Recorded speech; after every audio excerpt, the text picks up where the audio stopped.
नमस्कार प्रिय विद्यार्थियों, स्वागत है हिंदी ज्ञान चैनल में। आज हम लेकर के आए हैं संस्कृत का 5वां पाठ, जिसका नाम है स्वादि रत्नानि। इसमें पहले पढ़ते हैं, और पाठ को शुरू करने से पहले आप लोग चैनल को सब्सक्राइब जरूर करें ताकि नोटिफिकेशन आपको मिलता रहे। शेयर भी करें और कमेंट भी अवश्य करें, इससे हमें कुछ मोटिवेशन मिलता रहे कि हाँ, हम सही पढ़ा रहे हैं, गलत पढ़ा रहे हैं। तो हम बिना विलंब के शुरू करते हैं 5वां चैप्टर संस्कृत का। इसमें पहला श्लोक है, भाषा मुख्या मधुरा दिव्या गिरिवाण भारती तस्या ही मधुरम काव्यम तस्मादपि स्वास्थ्यम। भाषा मुख्या मधुरा, भाषाओं में मुख्य मधुर। संस्कृत भाषा सबसे अलौकिक और प्रधान है, उससे उसका अधिक मधुर उसका काव्य है, और उस काव्य से अधिक मधुर उसके सुंदर वचन हैं। दूसरा श्लोक है, सुखार्थिनो कुतो विद्यार्थना सुखम सुखार्थी व त्यजित विद्याम विद्यार्थी व त्यजित सुखम। तो अर्थात सुख चाहने वाले को विद्या त्याग देनी चाहिए और विद्या चाहने वाले को सुख त्याग देना चाहिए। सुखार्थी व त्यजित विद्याम, सुख चाहने वाले को विद्या कहाँ और विद्या चाहने वाले को सुख कहाँ। कहने का मतलब क्या है कि जो व्यक्ति सुख चाहता है उसे विद्या नहीं आती है, और जो विद्या चाहता है उसे सुख प्राप्त नहीं होता है। इसलिए सुख की जो इच्छा व्यक्ति रखता है, उस सुख की इच्छा रखने वाले व्यक्ति को विद्या छोड़ देनी चाहिए, और जो विद्या इच्छा रखता है उसे सुख छोड़ देना चाहिए। तीसरा श्लोक है, जलबिंदु निपातेन क्रमशः पूर्ते घटा साहित सर्व विद्या नाम धर्मश्चा धनश्चा। जलबिंदु, जल की एक एक बूंद गिरने से क्रमशः घड़ा भर जाता है। यही कारण है सभी विद्याओं का, धर्म का और धन का। अर्थात निरंतर उद्योग करते रहने से ही धीरे धीरे ये तीन वस्तुएं संग्रहित या एकत्रित होती हैं। चौथा श्लोक है, काव्य शास्त्र विनोदेन कालोगस्ति धीमताम वैष्णेन च मूर्खणाम निद्रया कलहिन्वा। काव्य शास्त्र विनोदेन मतलब यहाँ से देंगे इसे धीमताम, बुद्धिमानों का समय काव्य शास्त्र के चर्चा यानी मनोरंजन में व्यतीत होता है, जबकि मूर्खों का समय बुरे व्यसनों, सोने में और लड़ाई झगड़े में भी व्यतीत होता है। 5वां श्लोक है, न चौर्याहार न च राजाहार न भ्रातभाज्यम न च भारकर बेकृत वर्धते एवं नित्यम विद्याधनम सर्वधन प्रधानम। न चोर आहार, ना तो विद्या को चोर चुरा सकता है, ना च राजाहार, ना विद्या को राजा छीन सकता है, ना भ्रातभाज्यम, ना ही विद्या को भाई बांट सकता है, ना च भार कर, और ना ही विद्या हमारी भार यानी वजन के समान है। बेकृत वर्धत एवं नित्यम, जितना हम इसे खर्च करते हैं, अर्थात व्यय करने से रोजाना बढ़ती है, इसलिए विद्याधनम सर्वधन प्रधानम, विद्याधन सभी धनों में श्रेष्ठ है। 6वां श्लोक है, परोक्षे कार्यहंतारम प्रत्यक्षे प्रियवादनम वरेताम तार समित्रम विष्कुम्भम पयोमुखा। परोक्षे पीछे पीछे, जो हमारे पीछे पीछे काम बिगाड़ने वाला हो या कहना चाहिए बुराई करने वाला हो, और सामने मीठा बोलने वाला हो, ऐसे मित्र को उसी प्रकार छोड़ देना चाहिए जैसे विष भरे घड़े को जिसके ऊपरी भाग में दूध भरा हो। भाव यह है कि ऊपर ऊपर दूध को देखकर जैसे विष से भरे घड़े को अपनाना मृत्यु को बुलावा देना होता है, वैसे ही सामने मीठी मीठी बातें करने वाले किंतु पीठ पीछे काम बिगाड़ने वाले मित्र रूपी शत्रु को भी अपनाने से अपना ही विनष्ट करना होता है। 7वां श्लोक है, उदेति सप्ताह ताम्रस्ताम एवं अस्मेत चा संपत्तो चा विपत्तो चा महता में रूपताम। उदय सविता में सूर्य उदय होते समय भी लाल होता है और अस्त होते समय भी लाल ही होता है। इसी प्रकार संपत्ति और विपत्ति यानी दोनों स्थितियों में महापुरुष एक रूप रहते हैं, एक समान रूप से रहते हैं, अर्थात सुख में हर्षित और दुख में पीड़ित नहीं होते हैं, अपितु समान भाव से सुख और दुख दोनों को ग्रहण कर लेते हैं। 8वां श्लोक, विद्या विवादाय धनम मंदाय शक्ति परिशाम पर पीड़नाय हलस्य साधो विपरीतम एतद् ज्ञानाय दानाय च रक्षणाय। दुष्ट की विद्या विवाद के लिए, धन अहंकार के लिए और शक्ति दूसरों को सताने के लिए होती है। इसके विपरीत सज्जनों की विद्या ज्ञान के लिए और धन दान के लिए और शक्ति दूसरों की रक्षा के लिए होती है। 8वां श्लोक देखते हैं। सहसा विद्धि न क्रिया विवेका परमाब्दाम पदम वृणते ही विस्मत्कारणाम गुण लुब्धा स्वमेव संपदा। बिना विचार किए, सहसा माने अचानक या बिना विचार किए, बिना विचार किए कार्य नहीं करना चाहिए।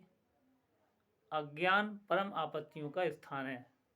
निश्चय ही विचार कर कार्य करने वाले व्यक्ति को गुणों की लोभी लक्ष्मी स्वतः ही वर्ण कर लेती है। 10वां श्लोक है। वज्रादपि कठोराणि मृदूनि कुसुमादपि लोकोत्तराणाम चेतांसी को ना विज्ञातुम अर्हति। वज्र से कठोर, फूलों से कोमल, अलौकिक पुरुषों के हृदय को कौन जान सकता है, अर्थात कोई नहीं। 11वां श्लोक देखते हैं। प्रीणाति या सुचरते पितरम सा पुत्रो यद भर्तरे हितम इच्छति तत्कलतरम तन मित्रम आपदी सुखे जा समक्रियम यद एतत्त्रयम जगति पुण्य कृतो लभन्ते।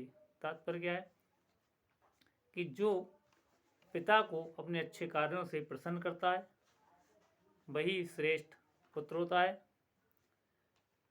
जो पति का ही हित चाहती है वही श्रेष्ठ स्त्री होती है। जो सुख और दुख में समान व्यवहार करता है वही श्रेष्ठ मित्र होता है। इन तीनों को संसार में भाग्यशाली लोग ही प्राप्त करते हैं। 12वां श्लोक है। कामान दुग्धे विप्रकर्ष लक्ष्मी कीर्ति सूते दुष्कृतम यहनस्ति शुद्धाम शांताम मातरम मंगलानाम धेनु धीरा सुनताम वाचमाहु। अर्थात विद्वानों ने शुद्ध, शांत और संपूर्ण कल्याणों को जन्म देने वाली सत्य एवं प्रिय वाणी को ऐसी गौ यानी गाय कहा है जो समस्त इच्छाओं को पूर्ण करती है, दरिद्रता को दूर करती है, यश को जन्म देती है और पापों को भी नष्ट करती है। 13वां श्लोक है। व्यतिस जाति पदार्थांतराम अंतरः कोपि हेतु न खलु भैरूपाधीन प्रीतिहा संसरन्ते विकसति पतंग सुदय पुंडरीकम द्रवच्चा हिम सर्वगते चंद्रकांतः। अर्थात कोई आंतरिक कारण ही पदार्थों को परस्पर मिलाता है। कोई आंतरिक कारण ही पदार्थों को परस्पर मिलाता है। निश्चय ही प्रेम बाह्य कारणों पर आश्रित नहीं होता है, क्योंकि सूर्य के उदय होने पर कमल खिलता है और चंद्रमा के उदय होने पर चंद्रकांता मणि पिघलने लगती है। श्लोक नंबर 14 है। निंदन्तु नीति निपुणा यदि वा स्तवन्तु लक्ष्मी समावेशतु गच्छतु वाथेष्टम अध्यय व मरणमस्तु एवांतरे वा न्यायात पथा फिर विचलंती पदम न धीरा। नीति में निपुण लोग निंदा करें या स्तुति करें, लक्ष्मी आए या अपनी इच्छा अनुसार चली जाए, चाहे आज ही मृत्यु हो अथवा युगों के बाद हो, धैर्यशाली पुरुष न्याय के मार्ग से एक पग भी विचलित नहीं होते हैं, अर्थात आपत्ति विचलित नहीं होते हैं। लास्ट 15वां श्लोक है। ऋषियो राक्षसी माहु वाचन अनुमत द्रप्त्यो सायोनि सर्ववर्णाम साई लोकस निर्दस्ति। अर्थात ऋषियों ने उन्मत्त और अहंकारी व्यक्तियों की बोली को राक्षसी बोली कहा है। राक्षसी बोली समस्त बैरों को उत्पन्न करने वाली होती है और संसार में विपत्ति का कारण भी होती है। तो ये थे 15 श्लोक। 5वें पार्ट के कुछ के अनुवाद मैंने लिख दिए हैं, इनको आप बता लेना और बाकी को अगर चाहो तो आप वीडियो रोक के इसका आप अपने आप लिख भी सकते हैं या फिर मैं लिख दे रहा हूँ थोड़ी देर में। पहले इसे आप देख लीजिए।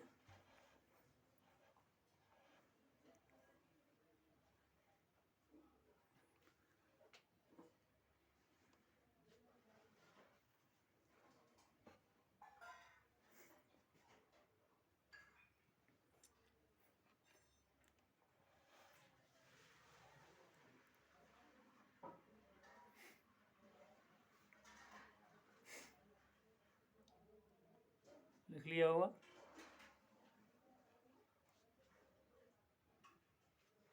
इनके जो संकेत हैं वो आप किताब से लिख लेना, दूसरे, तीसरे, चौथे, 5वें, 6ठे श्लोक का। जैसे मैंने ये लिखा है ऐसी किताब से आप पहला शब्द और लास्ट वाला शब्द इसमें लिख लेना।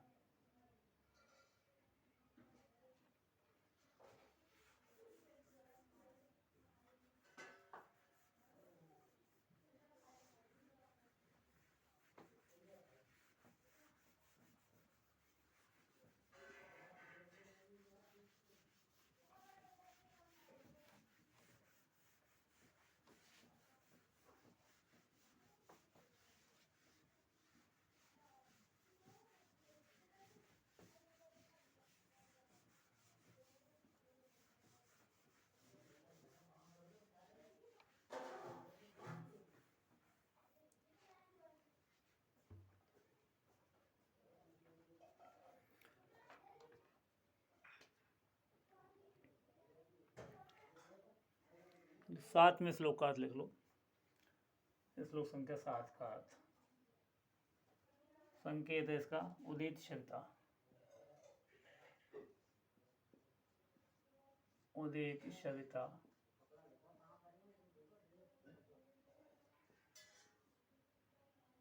से एक रूपता।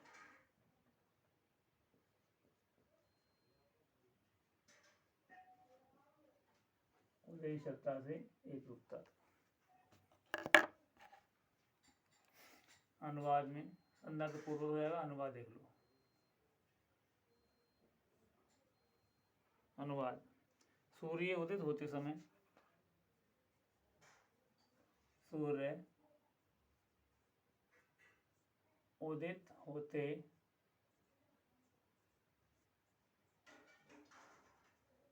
समय लाल होता है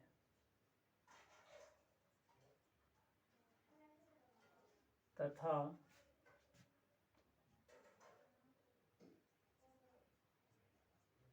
अस्त होते समय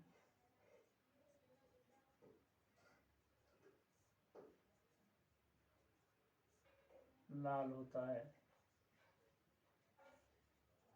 अस्त होते समय लाल होता है।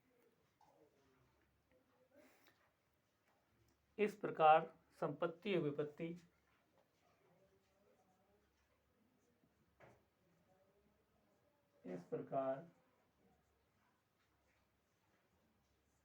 संपत्ति और विपत्ति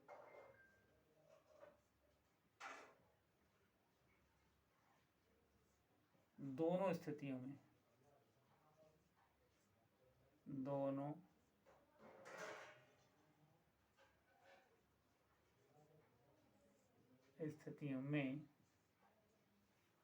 दोनों स्थितियों में महापुरुष एक रूप रहते हैं। महापुरुष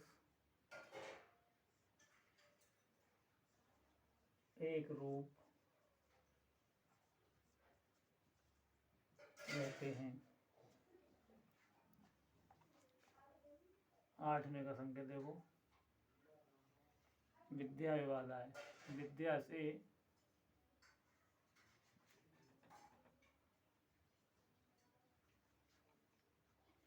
रक्षण आए। विद्या से रक्षण आए। अनुवाद में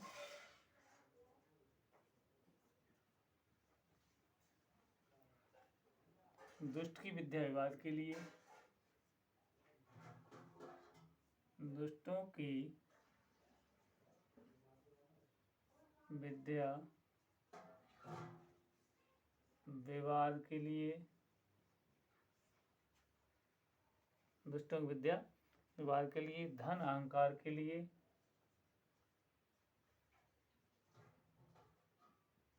अहंकार के लिए और शक्ति दूसरों को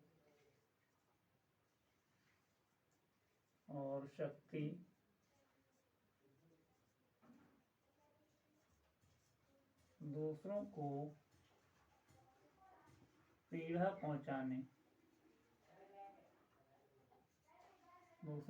पहुंचाने के लिए, दूसरों को पीड़ा पहुंचाने के लिए होती है।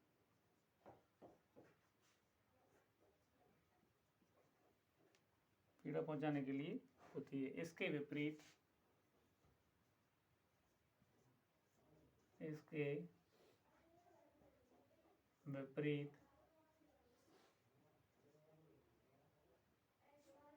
सज्जनों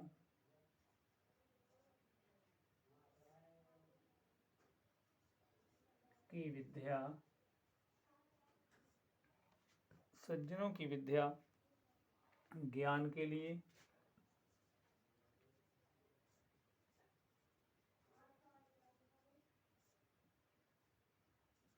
धन दान के लिए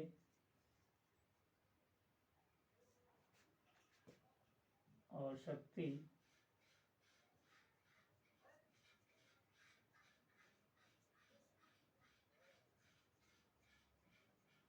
दूसरों की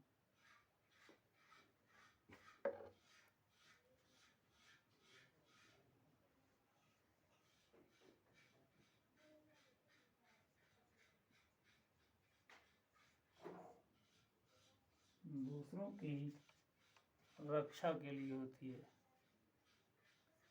रक्षा के लिए होती है।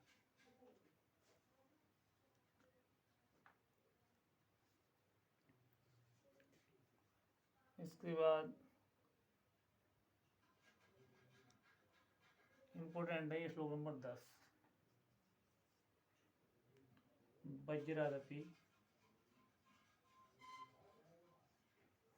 वज्रादपि से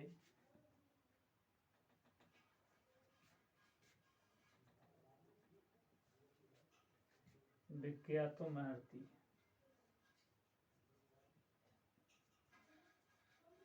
विज्ञातुम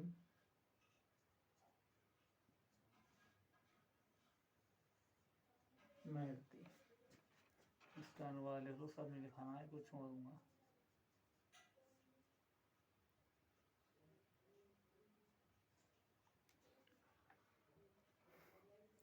असाधारण व्यक्तियों के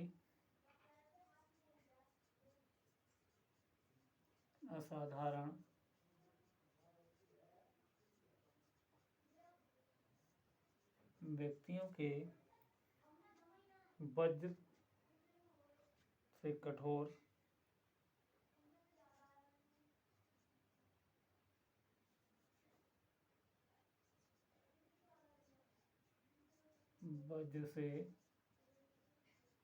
कठोर तथा फूलों से कोमल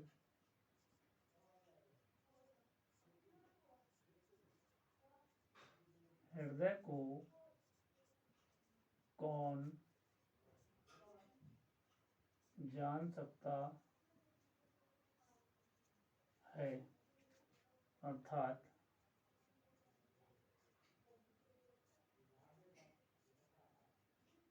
कोई नहीं। एक का संकेत और लिख लो बस। ये श्लोक नंबर 13। व्यतिश जाति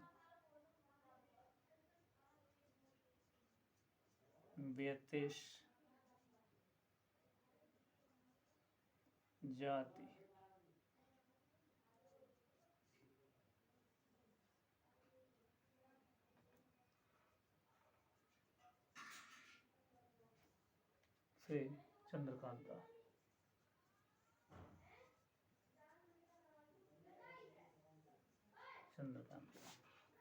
अनुवाद इसका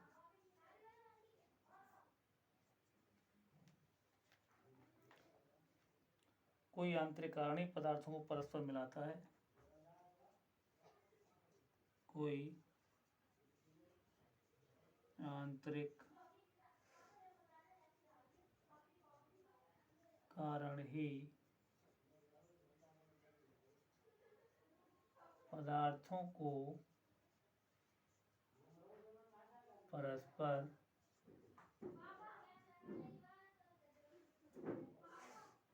मिलाता है। निश्चय ही प्रेम बाह्य कारणों पर आश्रित नहीं होता।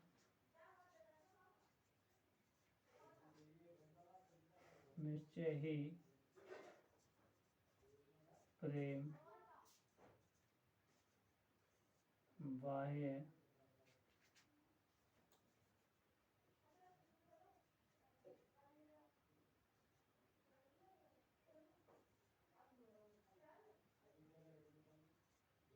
कारणों पर निर्भर नहीं होता।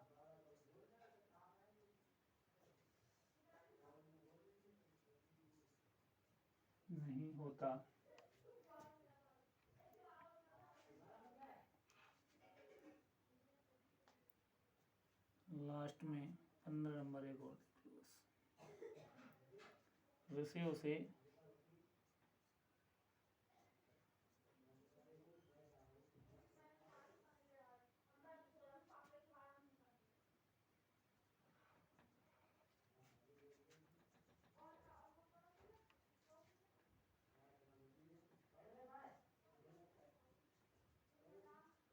मिलती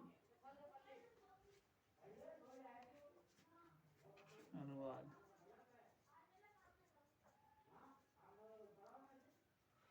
नीति में ऋषियों ने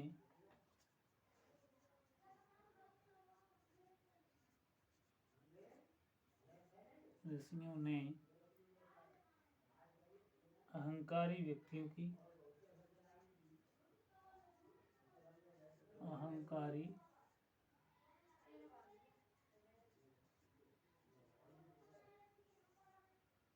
व्यक्तियों की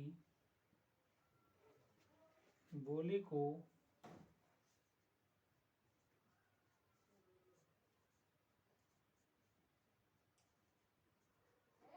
राक्षसी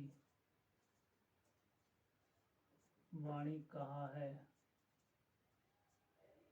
राक्षसी वाणी कहा है, जो समस्त बैरों को उत्पन्न करने वाली, जो समस्त बैरों को उत्पन्न करने वाली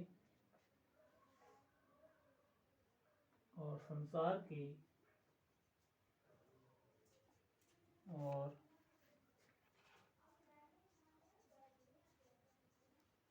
संसार की समस्त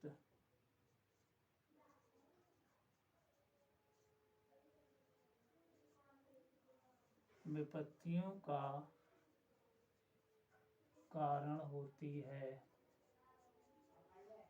समस्त विपत्तियों का कारण होती है।